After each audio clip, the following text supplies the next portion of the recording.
Hey, what's up guys? Today we're gonna look over why his exhaust is blowing out a lot of white smoke. We're gonna be working on the 330 Ci.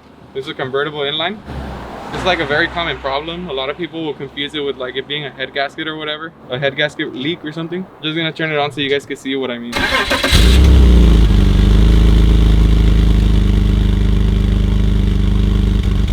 Like if you can see, sometimes the smoke will come out either blue, black, or white. If it's white, it probably is like a head gasket problem. But if it's more like blue, it's like a fuel mixture with a like oil problem. Just go ahead and remove the air box out of the way. It's like two 10mm bolts on the side. So the CCV, you could run it, lead it down by like going like down the dipstick. And then next to it, the hose is right next to the dipstick, right? So what you want to do is just go reach in there and then like feel if it's like oily down there. And like in this case, it's hella oily. That's probably a good place to start at, the CCV. Yeah, like if you reach at the very bottom, there's just like gunks of fucking oil in there. Look. Yeah, that's a bad PCV. You need to check the valve cover gaskets to see if there's any leak. That can make it get smoky. It's gonna run like really lean. All right, so just disconnect the MAP sensor. Get that out of the way. Clear up all this stuff out of the way so it doesn't bother you, while you're working. This right here is called your disvalve. Sometimes they break inside the thing because it just has a little metal pin and then the flap is made out of plastic, so it's really weak. This is the disvalve. I just removed it. It's one bolt on top, one bolt at the bottom. It's the 40T socket. You usually want to check if this pin is loose or broken, and then you want to test it to see if it's the way you test it is it has this little cover right here, this little hole. You flip the flap like that without covering, and then once it's flipped, you hold the flap. And then you see if it, like it's usually supposed to stay about that open by holding it. Once you let go of it, it opens up again. So that's how you manually test it. Yeah, it's the air and fuel mixture. It's bigger? 3.0, mine's a 2.5. So I just took the boot off. 2 hose clamps. The size for the socket on the hose clamps is 1/4, or you could just use a flathead screwdriver. Whatever's more comfortable. You probably need to use both. All right, so when you take it off, you have more access to go inside there and look. So this is the dipstick right here. Follow the dipstick down, and then it divides into the hose line right there, and then it sticks itself into the engine block at the bottom. That same wire, the hose line, it goes up inside behind the throttle body. This is the other part that connects to it. It goes down in there, and then you're gonna have one more at the top of this inside the cover. So basically what we want to do is, like we've seen right here, like it might have a little leak on the valve cover gasket. The coil packs, take them out, and you can come zoom in right here inside the hole. If you could see, there's no real like oil in there. There's none. It's kind of dry. There's like a little bit, but it's still kind of dry though. You see right here? So it has like a small valve cover gasket leak. Which if you fix it, you're not gonna need to worry about putting oil no more, like, because you have to keep filling it every now and then, maybe, huh? Yeah, maybe. Hey, does it have transmission problems? Nah. Alright. Yeah, that's not even for this car. I don't know why it's in here. Used with certain GM vehicles. I never use it. GM is like a Chevy and all that. And now we're gonna do these extra little steps. So, it'll clip back on. Okay. Yeah, that's good, man. I don't like being scared. Like, if that thing's flooded with oil, there's not good current going through, and you're fucked. But it's not bad. Yeah, everything's looking, I mean, like pretty good right for now. This little water right here scared me. Oh, shit. You got it? Yeah. Another offer. Alright, so we gotta remove this shit. That's the part number, I guess. But all you wanna do is clean it. Like if you hear, there's not much shake. Oh, there it is. You hear the shake? That's what it needs to sound like to make sure it's functioning properly. So it could use cleaning, definitely, because it gets stuck a little. MAP sensor cleaner. You clean your MAP sensor against 4 to 10 horsepower to the wheel. I've been telling y'all to clean I've been telling you to clean your fucking MAP sensor. I've been telling everyone. That's a lot of horsepower, man. It's not like just a little. It is because 4 to 10 horsepower on the wheel. Tell me something. Do you think this car runs the same as when it came out of the dealer? Up. Absolutely not. It's not, because a lot of dirt buildup, a lot of other stuff, components, they get dirty and they get used and worn out, and then it's not performing the same. So Wow. Shit, that's so interesting, man. Wow, man. yeah, so this is your MAP sensor. We'll clean it.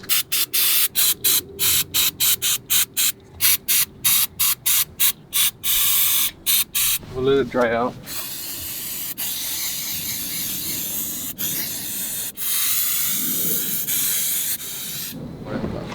Yeah. Throttle body's out. No.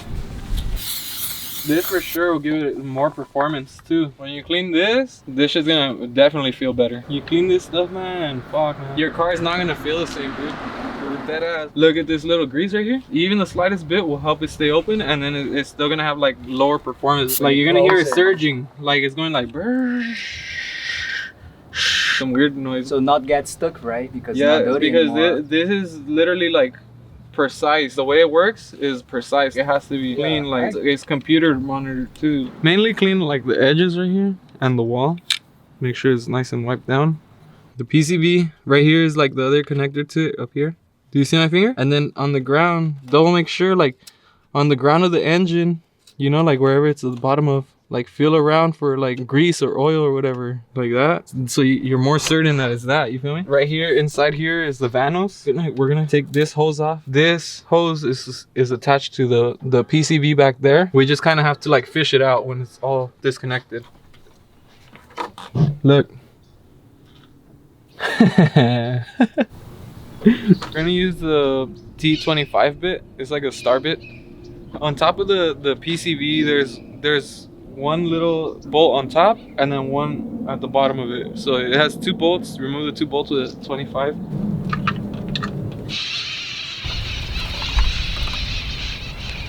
All right, pack a bowl, fool. So the piece I just took off after struggling really hard, it broke, but it's not because it's like my fault. Well, yeah, my fault, but it's also brittle. Like if you come here close, you hear? You're gonna have to definitely replace this. It's the one that connects to the vanos right here at the top. It throws the oil to the top. Now there's one more up here. It's also connected to it, so it just leads down. And then at the bottom of it, there's another connection piece just like this one. But it's just so hard to get it because it's such a tight space. This thing, you could just disconnect it from there. Like it's one of these connections.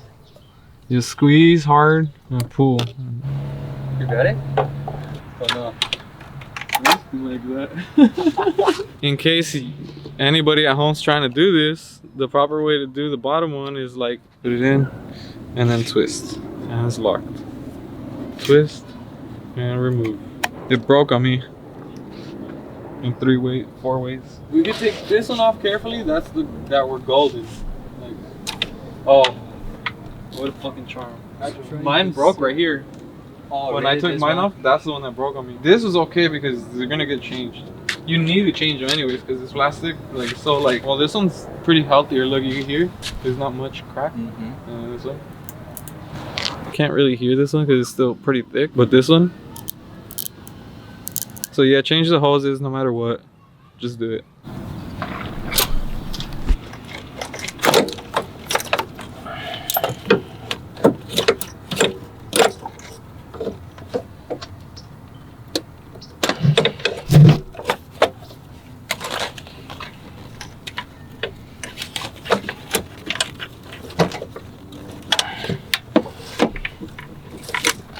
This one is missing a gasket, so it's probably stuck inside there in the engine block.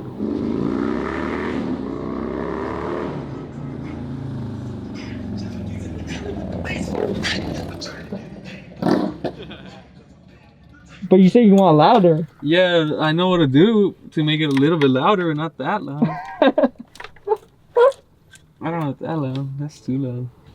This right here is called the CCV valve. The CCV, the V stands for valve. These are all the hose lines. They're really cracked and brittle, so either way, you want to change them. The main reason why we're doing this is because there's not oil in the water and there's not water in the oil. No overheating. The car will drive, but it throws out smoke through the back. We're gonna change this and I'm like 80% sure it's gonna solve the problem. We're gonna go buy the part. We'll be right back. It's ready for installation.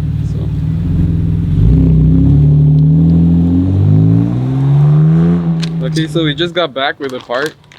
It's under this is the number is, I guess this is the brand Dorman, and then it's a PCV hose. So this is what they call a PCV hose.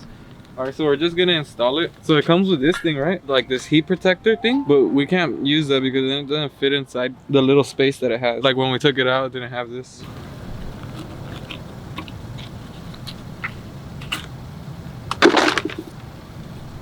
Remember? Look, it has this thing, but we don't need to play with that.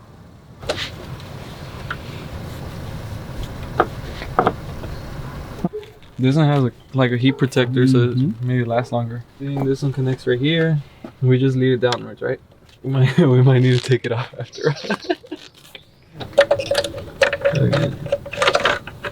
I guess I'll just connect this one, just so that it fiddle around everywhere.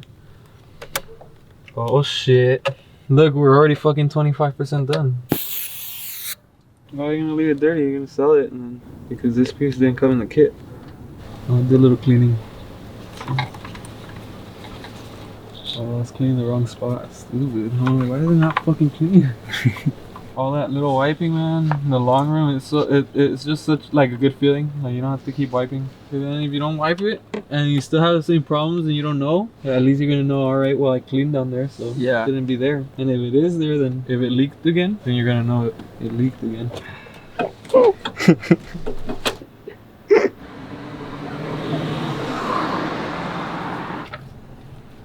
It's gonna go in like that, inside there,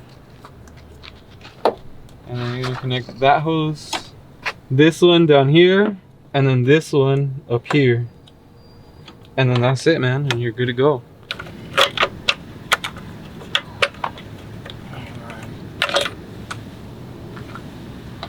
All right, I'm sure like this is probably gonna be the easiest. Hopefully.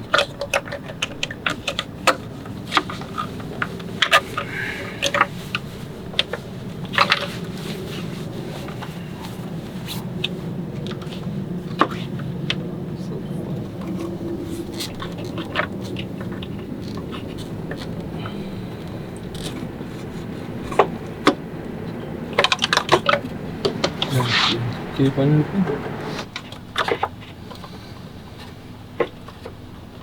Got it. Right now we gotta feed this one back up. Again. Can you reach in there and check it out? I see. What if I just plug it in? Fuck it, huh? Plug it in? Okay. I'll plug it in, maybe that'll help. We've been fucking, we didn't even try to plug it.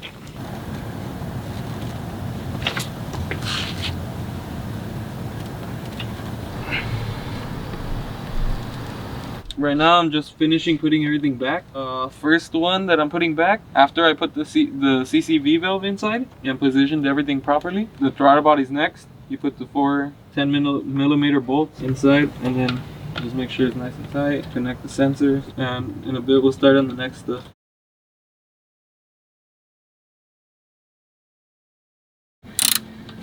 We already installed the throttle body, nice and tight.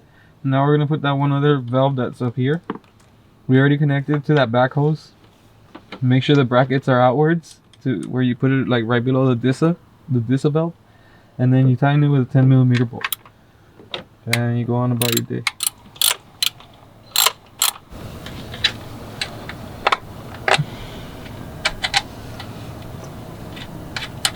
I believe there's like another one like right here. Here, you don't want to breathe this. If you don't use a clean surface, nothing's gonna stick. It's gonna stick to the dust, and you ain't gonna get shit.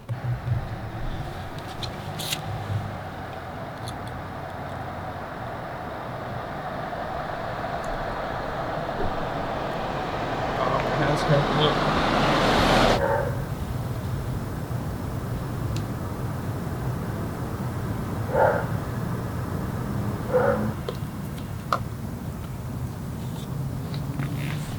Alright.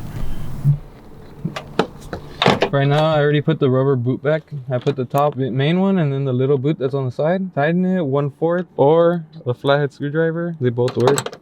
This is called the disavow. I'm just gonna put it back.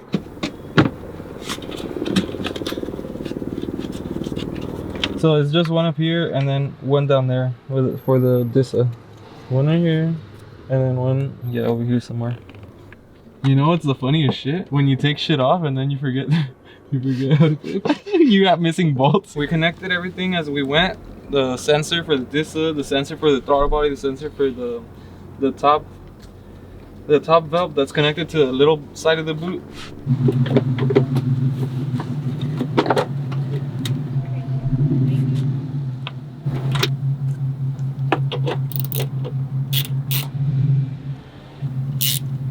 Yo, lads, I have tried a lot of pizzas right here and I miss. We just put the air box back. Hey, what's up, guys? So I'm faded, bro. So I already finished putting all the covers on.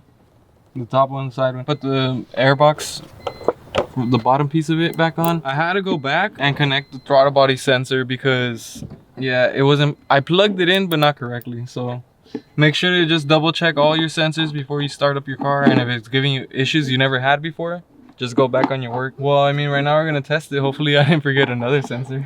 Okay, so we already closed it up. I washed my hands, as you can tell. I think it's gonna work because it was just a loose throttle body cable, the sensor. So, should perk correctly, do everything correctly. No smoke.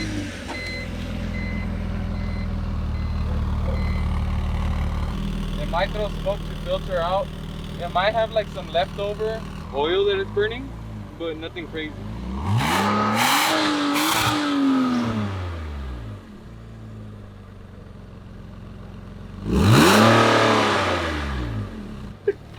I'm fucking legend, man. I'm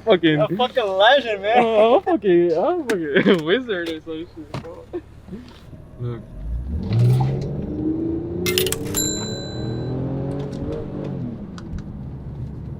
Man. Fire cylinder 3 misfire, fuel trim bank 2.